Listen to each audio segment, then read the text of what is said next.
Okay, so this journal club presentation will be about the paper that I wrote, and it kind of tries to connect the two areas that I was interested in. One is field theories, and then the other one is neural networks. And so hopefully it can help both people that are more familiar with the field theories can kind of grasp some understanding of what neural networks do, at least in some limits, another way around. Those who are more experienced with neural networks may see that there are certain features that are known to exist in neural networks may actually have a physical interpretation. So there'll be four parts to the talk, and it's probably convenient to think about this as a kind of duality between the physical descriptions that we are used to and learning description, machine learning description that we are now trying to learn. At least I'm trying to learn. So if you have questions, this is a journal club description. This is not like a presentation where I just speak and you listen. You can interrupt me at any time, ask questions. We can go back and forth. If we won't be able to cover everything, that's fine as well. The point of this meetings is to interact, right? So in the first part, I'll try to concentrate on the Hamiltonian systems that um, foundational systems to all of the physical systems that we model. And I'll try to argue that certain type of Hamiltonian systems do have a learning description. And then from that on, it will be all field theories. Okay, so let's start with the Hamiltonian system. And we'll start with the simplest system of all learning system, which only has one neuron. Why is it a Hamiltonian system? Will become clear later, but let's start with just single neuron. It's described by the state of neuron. I'll use this strange notation phi here for the state of neuron. And for the bias, I'll use notation beta.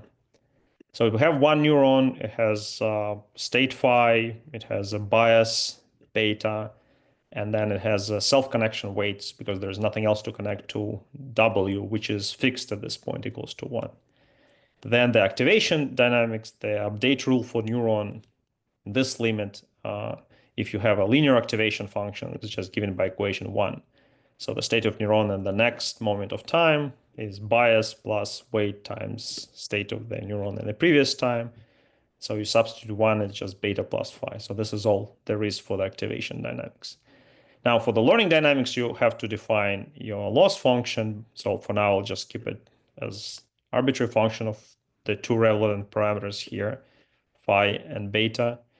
Phi non-trainable, beta is trainable. And so the update rule for the gradient descent method is given by equation 2.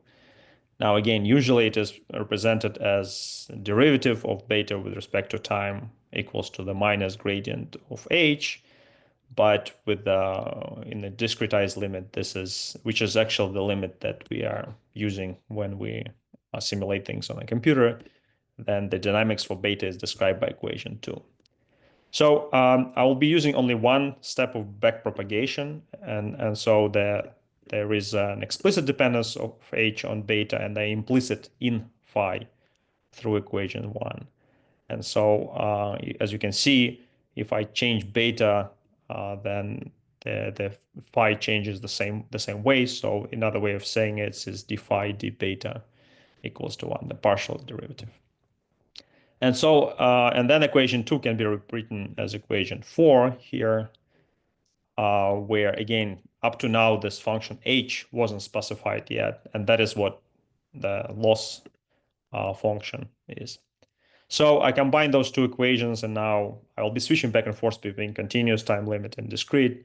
But for this simple system of one neuron, linear activation, non-trainable weight, you have d phi dt equals to beta, and then d beta dt equals to these two terms.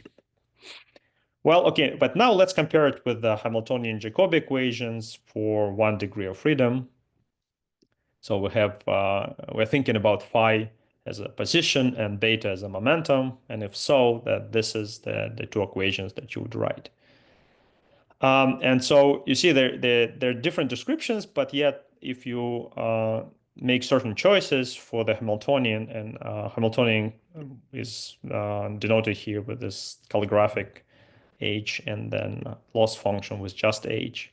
So for certain choices of the Hamiltonian, in particular given by equation 7, you see that differentiating with respect to beta just gives you this equation, and so these two equations coincide. And then for the other two equations to coincide, you really need to solve equation 8.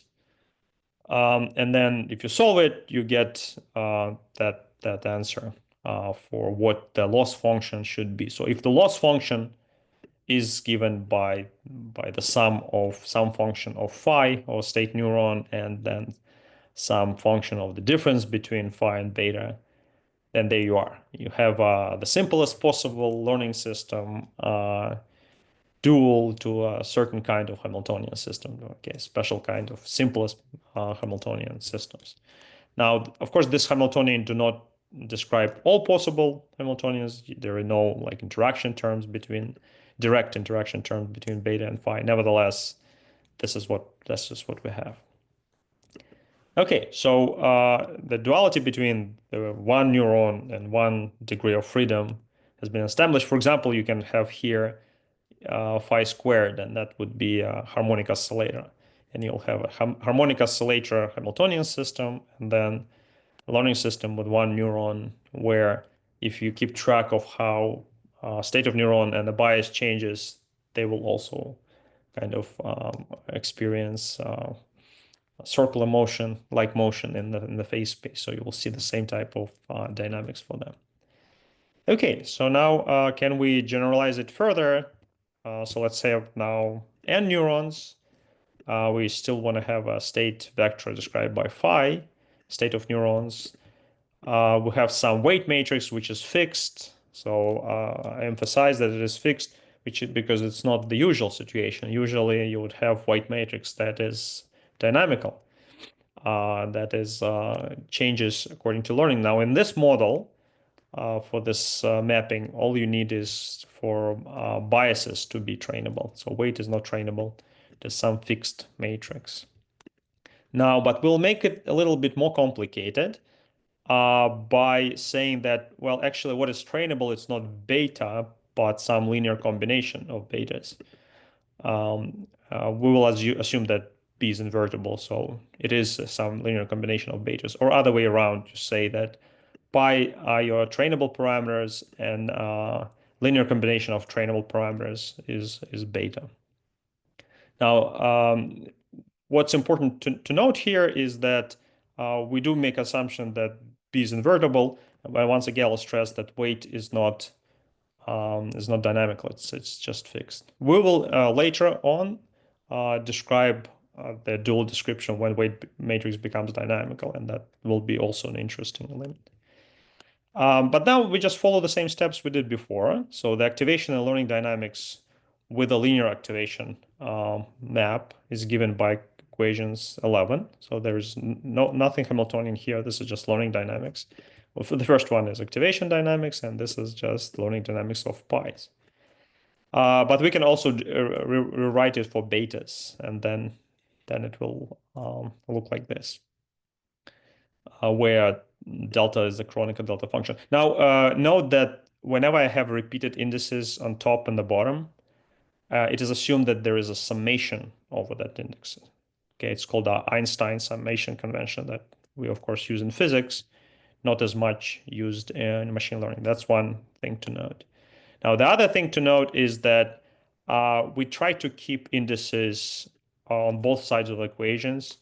Low indices if they are lower, upper if they are upper.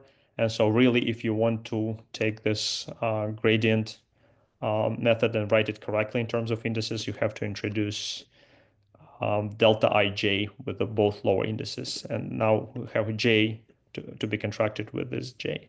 Now you can generalize that further and make it a metric tensor. I won't be talking about this now, but that's something that can be done and is done. All right, so far we have many neurons and certain limits. with certain variables identified as non-trainable, and then trainable phi and pi. Now, what would be a Hamiltonian system? So, but the Hamiltonian system, we have this choice of variables for which now you have conjugate pairs. You have to have a symplectic structure such that equation 13 is satisfied. And then for equation 13 to be satisfied, we need that the Hamiltonian function is given by equation 14. So now it's a little bit more complicated than what we had before with one neuron, because now there is this direct coupling between betas and phi, right? Between biases and state of neuron. It's coupling at the level of the Hamiltonian. Now, what would be the loss function? Well, we need to solve this equation. We have to impose this one more condition, equation 15, which would relate now this term that appears in the Hamiltonian and the loss function. So equation 15 is like on the left-hand side. We have a Hamiltonian description. This whole thing comes from a Hamiltonian, from just taking Hamiltonian and differentiating it with respect to phi. And on the right side comes from the learning description that is from the previous slide. So we really want to equate them and for the duality to be there. And for that, what we need to make an assumption of the weight matrix to be symmetric. Again, not the standard thing you would have in the machine learning, and we'll generalize it later, and we'll show to what kind of systems the non-symmetric, asymmetric matrices imply. You also need W and B tensors to commute. Remember, W is just the weight matrix that we know about. B is what I will call is the bias tensor, right? So bias matrix, which tells you which linear combination of trainable parameters gives you biases. And if you solve it, you obtain this equation. Again, there are some arbitrariness of choosing what F's are or what V is. But nevertheless, if this is your system, if your loss function can be written this way, then it is dual to a Hamiltonian system, and we know how to work with it and describe it as a Hamiltonian system. Now let's just take one limit. Now here we're allowing some nonlinear functions, but let's take a linear limit where all of the dynamics is linear in a sense that dynamics for phi given by a linear combination of phi's and pi's, and also dynamics for pi is given by linear combinations of phi and pi.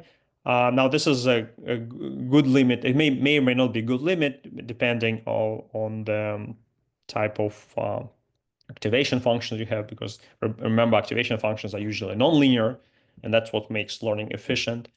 But nevertheless, in certain limits, this assumption may be okay. And if that's so, then this equation can also be rewritten this way. Now, this was for phi and pi, for state of neuron and trainable parameters. This set of equation for phi and beta for state of neurons and the biases.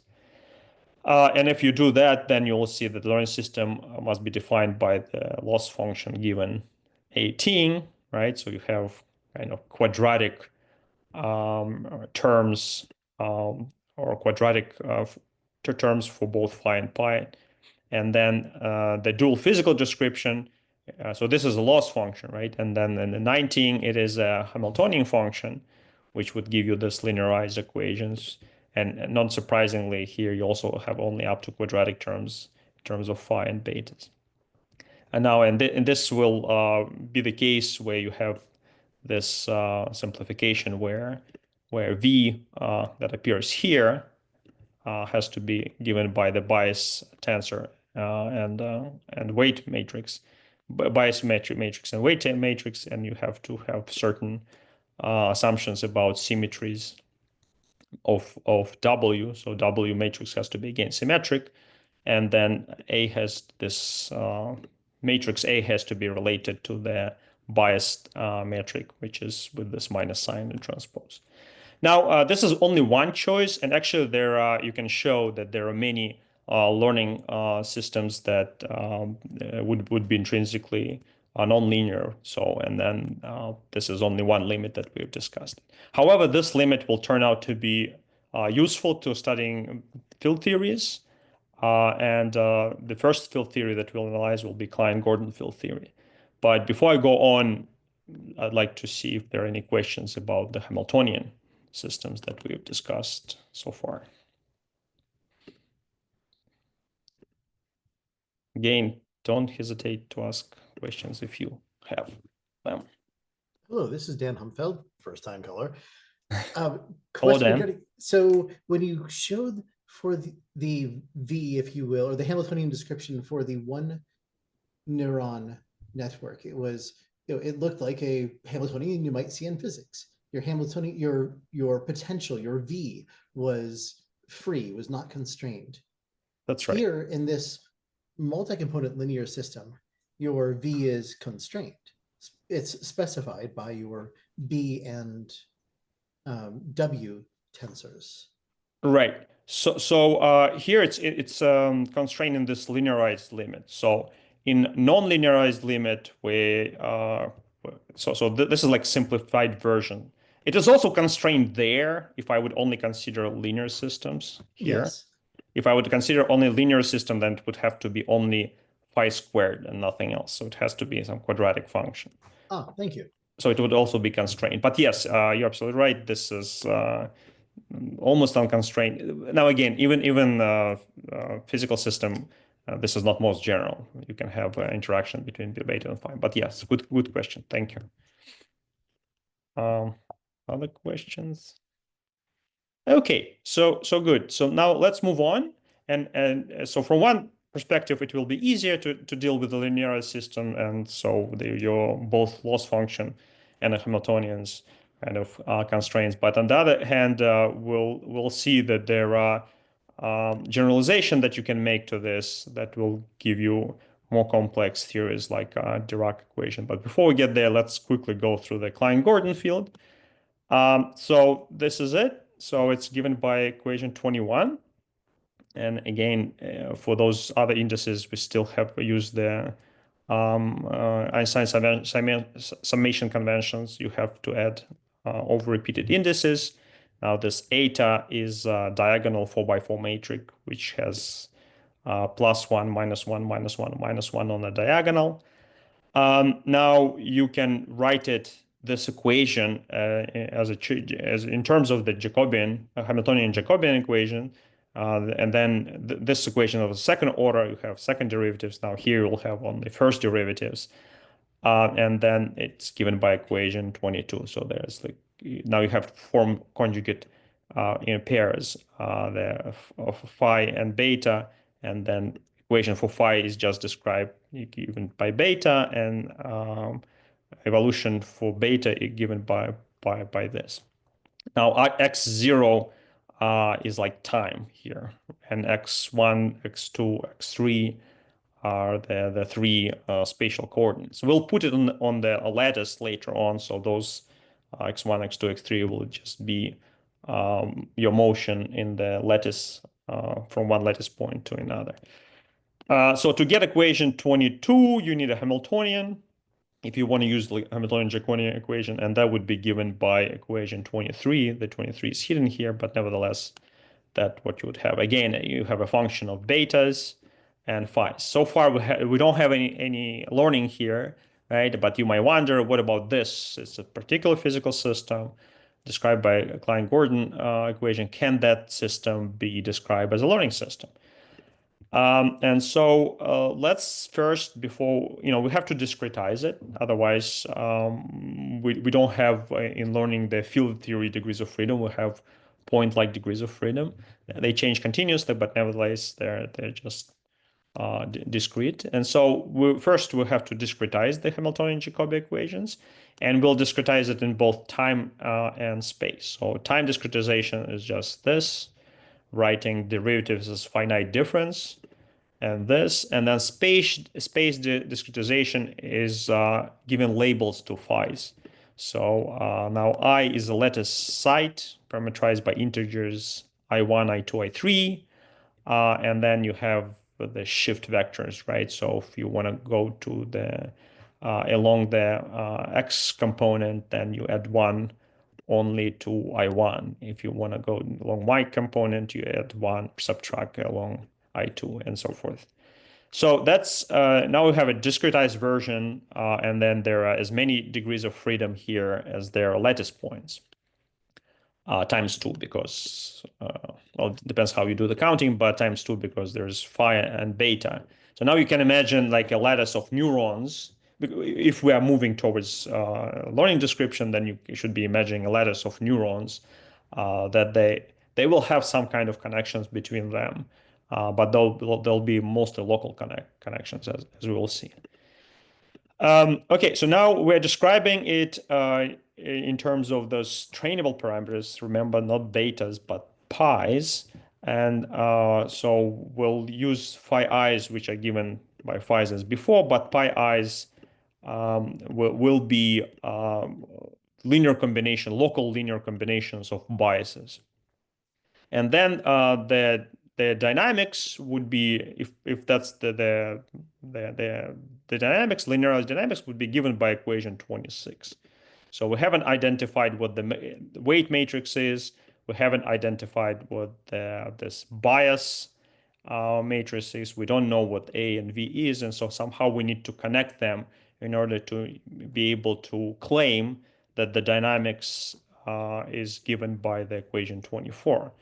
And here is the connection. So Aij, this is the matrix that appears here, should be given by this sum of Kronecker deltas, which kind of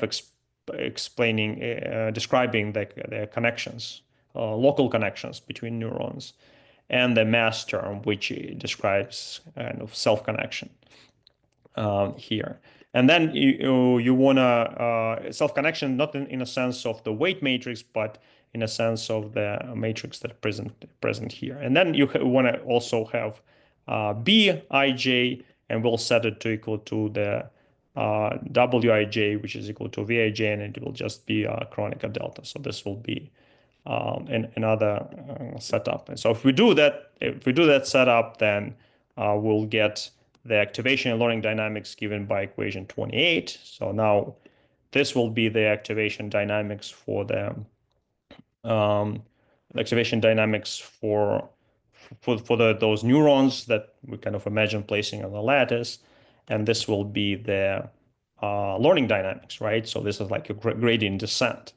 Now, what would produce this kind of behavior for the gradient descent? It has to be a gradient of something. So for it to be a gradient of something, in this case, we are able to establish it. Now, note that not everything I write on here will be able to represent as a gradient, but here we are lucky for the Klein-Gordon field. We can represent it as a gradient, and this is a gradient of a loss function given by 29. We can work ourselves backwards, combine those two equations, and we'll obtain the Klein-Gordon equation in discrete form. So combining meaning we just get rid of betas and rewrite everything just for the state of neurons, forgetting about internal dynamics that's happening for the biases. Taking it into account, but not writing it explicitly. Now, one important thing to note that we did represent Klein-Gordon equation as a learning system, but this isn't one-to-one map. There are actually many learning systems that can be represented by the same as the same Klein-Gordon equation. And so it is a more of a many-to-one relation rather than one-to-one map. Okay, so Klein-Gordon field. Let's see if there are any questions before I move on. It is linearized, so in a way it's simpler, but the complication now comes that we have this lots of lattice points, lots of neurons. Yes, what was pi again? Pi. Okay, so pi here from the very beginning. Let's get there. So pi is a trainable parameter everywhere. So something that you are training for, something that will evolve according to the stochastic gradient descent. And then out of those pi's, you form a linear combination that are biases. So if beta B would be a diagonal matrix, then pi would be just bias, trainable bias. But more generally, it can be a linear combination so of biases. So to answer the question, it is a trainable parameter in this dual description. I ask another question. Go ahead. Similar to this. So, Okay. What non-trivial does it give us, this generalization? Why do we need this bias matrix to be non-equal to the Kronecker delta? Yeah, I don't think it gives us anything non-general. It just allows us to map. So basically, you can leave betas as betas, but then you would have to form a linear combination of them in order to say those linear combinations are the conjugate momentum. Okay, so you're not generalizing anything this way, not yet at least. If B is invertible, but it is allows you to write the mapping more precisely between the two. Hi, Dan Humfeld again. One observation on 29 and what must be number 30 there. It appears that your Hamiltonian is no longer a function of beta. Is that correct? No, H is the loss function. Yes, the loss function, excuse me. The loss function here, it is true. Yeah, it's no longer a function of beta, yes. But remember what I said, that it's not a one-to-one mapping, and so there are other Hamiltonians, loss functions, for which you would obtain exactly the same Klein-Gordon, which would have a beta term in here. But yeah, you're right. And it counts, you can kind of see it here, right? So there's no beta here, right? In the equations that you want to get. And because there is no beta here, or let's go back to this, because there is no beta in this for the conjugate variable beta, for the conjugate momenta, there is no beta on the right-hand side in the Hamiltonian equations. Because of that, you don't have beta in loss function. If there would be a coupling between beta and phi in the Hamiltonian, direct coupling, then you would have beta here, and then it would have a beta there as well. Yes, it's for this particular case, that's true. That makes sense. Okay, so let's now go to something a bit stranger in a way, but more general, and actually it coincides with the learning systems more. And the reason why is because so far our weight matrix was symmetric, and here will allow for anti-symmetric factors to the weight matrix. And we all know that, putting a restriction over weight matrix, making it symmetric, is over constraining the system. You don't want to do that way in the learning system, from the learning system perspective. That's one generalization that you will see in the Dirac field. The other one, you'll actually have types of neurons. And those, so for now, we just had one loss function that was governing everything. Now you'll have different types of neurons, and those different types will have different loss functions. So let's consider K types of neurons. And then we have, we'll still work with the lattices. So we'll have a d-dimensional lattice, which, physical space corresponds to the physical space, but here it's our just hypothetical space that we are discussing. So now the state of neurons has this lower index I, which represents on the place on the lattice, and their upper index A, which represents the type of neuron. So if K is equal to 1, then we are back to what we had on the previous slides. If A is, let's say, 2 or 4, as we will see, then it is something that will correspond to the Dirac fields. So we still have this phi now with the upper index, and pi with the upper index. And again, pi corresponds to the trainable parameters. Okay, so those trainable parameters are not directly related to to your are not directly related to conjugate momentum, but there is some kind of matrix, bias matrix, or bias tensor now because it has more indices that actually relates them. Okay, so now the dynamics to the linear order, again, we're sticking with the linear order for now because it turns out to be sufficient. We can generalize it to nonlinear because Hamiltonian description does allow us to do that. Mapping a Hamiltonian system does allow it to do that. And then we're down to equation 32, where we just rewrite everything. And now we see that the W and B now, as I said, become tensors because there is one index that parameterizes the type of neurons and the other index parameterizes the place on the lattice. Again, I try to keep everything consistent by contracting over upper and low indices on the right side. And then this is how you would write all this together. Now we'll also assume that V and B commute, and now we move from those trainable variables to something that is closer to Hamiltonian variables, right? Phi and beta. So betas are the ones that have the right symplectic structure with phi's. So I write everything for betas, and now I have this equation 33. So it's again linearized dynamics that brings us just closer to potential Hamiltonian description of the different type of field, the Dirac fields. And then as before, this is the biases, right? So you contract it with the bias tensor, which has more indices, and you get, I think I should move around those indices. It doesn't matter. You get biases as being linear combinations of the trainable parameters bias.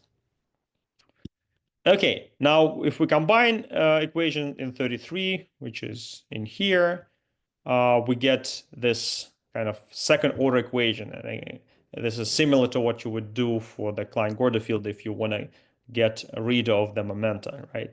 Then you would write, it becomes as second order equation. So this is like second derivative, discretized second derivative.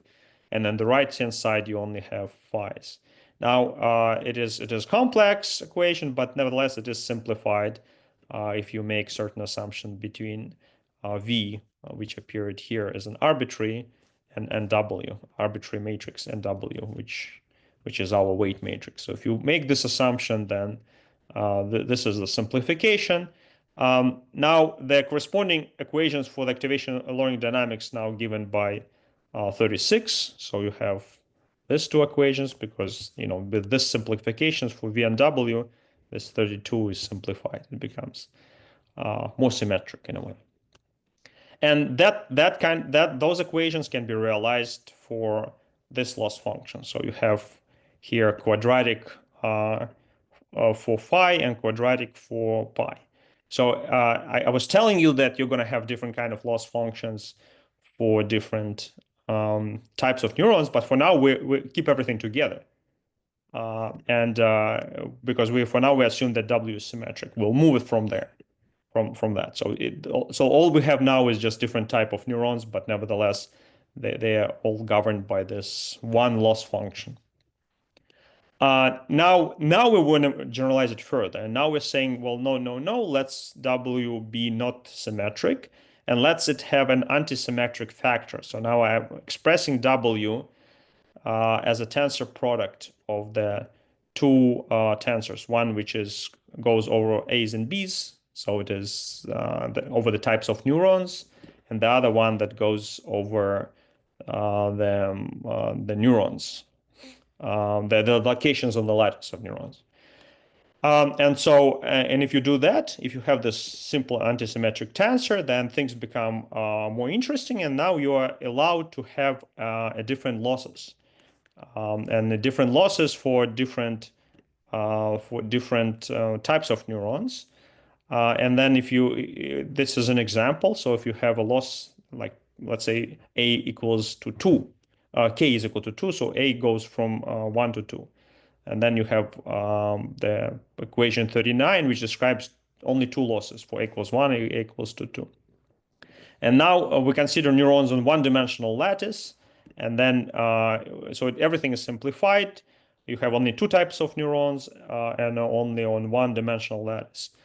And then if you choose your weight matrix tensor to be this, or your antisymmetric tensor to just be Levi-Civita tensor, and your antisymmetric bias tensor to also have this Levi-Civita tensor part. If you have that, then you end up with the Dirac equation. So that would be the Dirac equation for the two-component spinor. So where you have pi1 and pi2 are the two types of neurons, pi1 and pi2 are the two types of trainable variables.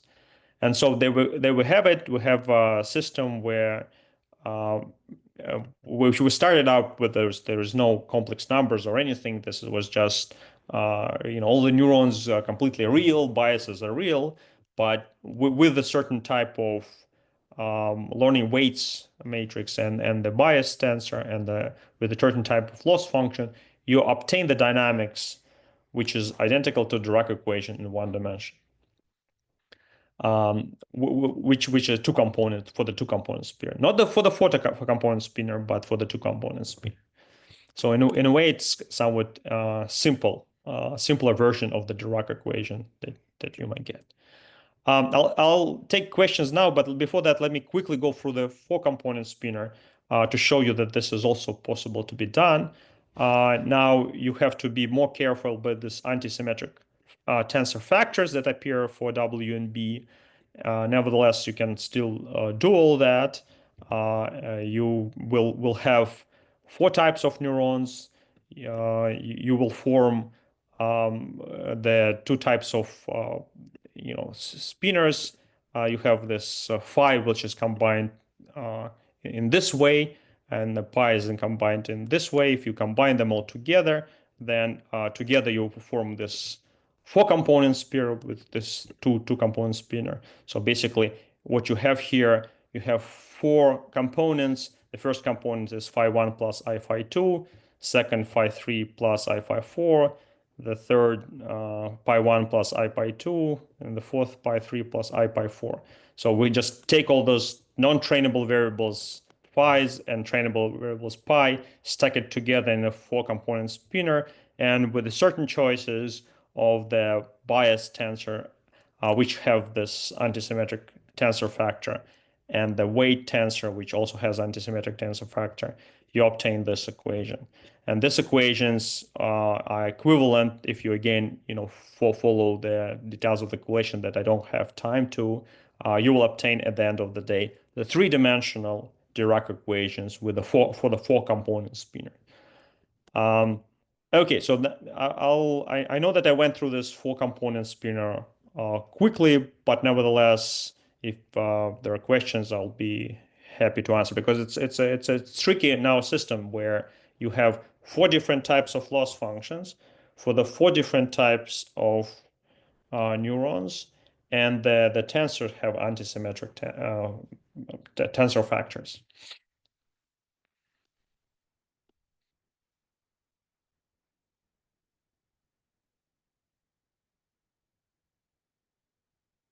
Okay, so if no question, let me just because we're actually running out of time, but I wanted it to be a shorter meeting. But let me just say that this is Dirac equation. Now it's more for the physicists audience, right? This Dirac equation has derivatives which are not covariant, so you don't have they're not covariant, and so you need to introduce a gauge field to make it covariant. And the question would be, what does it mean to introduce a gauge field from the point of view of learning dynamics? Remember, anything you do on the physics side has some meaning on the learning side. Everything you do on the learning side has some meaning on the physics side. So the presence of the Dirac equation tells you that there is antisymmetric tensor factor. Now, what about if we put here the covariant, if we make the derivative covariant?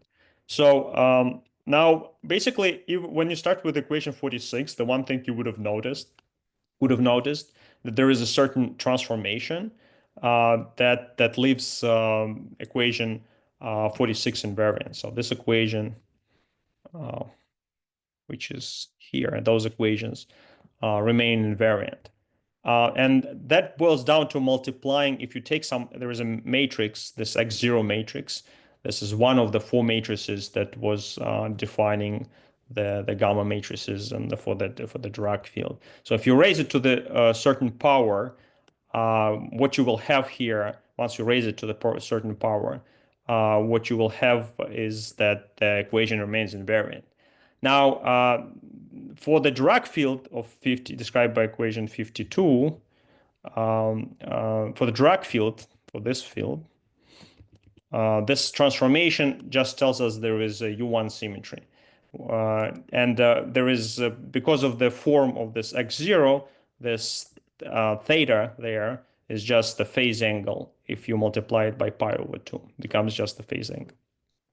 So now for the local symmetry, in order to promote this to be not just one symmetry for the entire field, but to have it a local symmetry, we need to promote this symmetry to be a local symmetry. And then we want to have transformation that also depends on the indices. So it may be now this power that you are raising to here actually depends on the place on the lattice. It acquired the subscript I.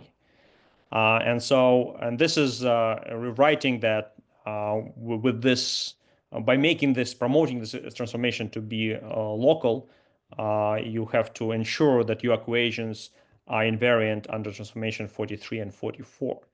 Now, for that to happen, you need to modify your equations, because we started with only had a global symmetry, didn't have a local symmetry.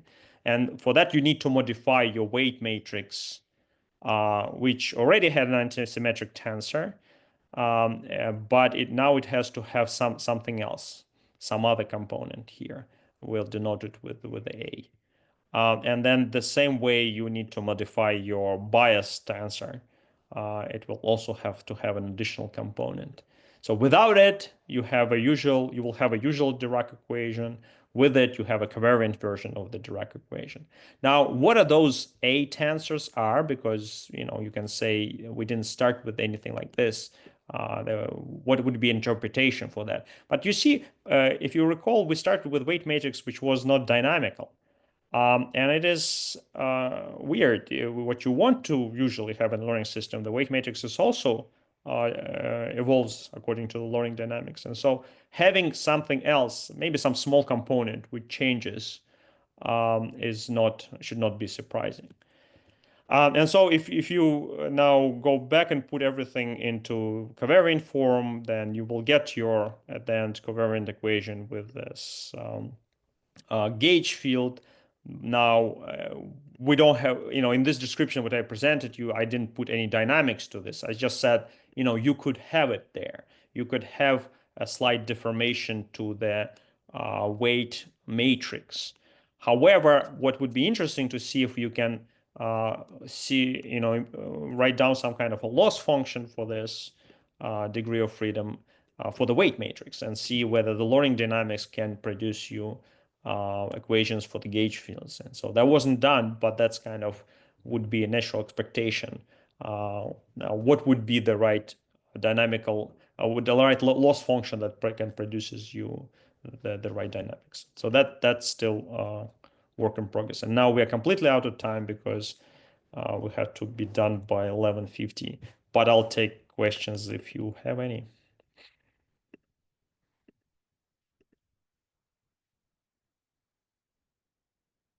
I know it was a bit heavy on math. We'll try to make other presentations less messy. Yeah. Vitaly, one last question. So you were talking about a system with 4 different kinds of neuron. When Dirac derived these equations, or his equations, it was for a 1 plus 3D that was designed to represent time and space. Right. Yeah, here you've got a somewhat arbitrary decision. When might you use a system that has 4 different kinds of neurons, and why 4? Is it trivial to extend this to 6, 9, or whatever number? Oh, it's trivial to extend whatever number. So having more terms there is not difficult. What you want, however, the reasons for 4 is because you need 4x4 matrices. The smallest number of matrices you need, the smallest size of a matrix is the need so that you can come up, have the anti-commutation relations of Dirac matrices is 4. So with 3 matrices, you wouldn't be able to do that. With 4 matrices, with 4x4 matrices, you can do, like, for example, in 1D, you don't need 4 neurons, you only need 2 to write down the anti-commutation relation, which I'm sure I've written someplace. Maybe I haven't. So to have this type of, I wrote them for the, not for the Dirac matrices, but for the matrices that, for the anti-commuting factors that appeared in the learning dynamics. So in order to have this, I implemented if mu goes from 1 to 3, from so 0 component and the 3 more components. In order to have this satisfied, I need at least 4x4 matrices. I won't be able to do it with the, and for the in 1 dimension, 1 plus 1 dimension, I can have only 2 component spinners because I can manage to do that with only 2x2 matrices. So yeah, there's no mystery to the number 4 here. It is just the smallest number you need to get the symmetries that you desire. Thank you again. Okay, there are no other questions. I will stop share and I'll stop the recording.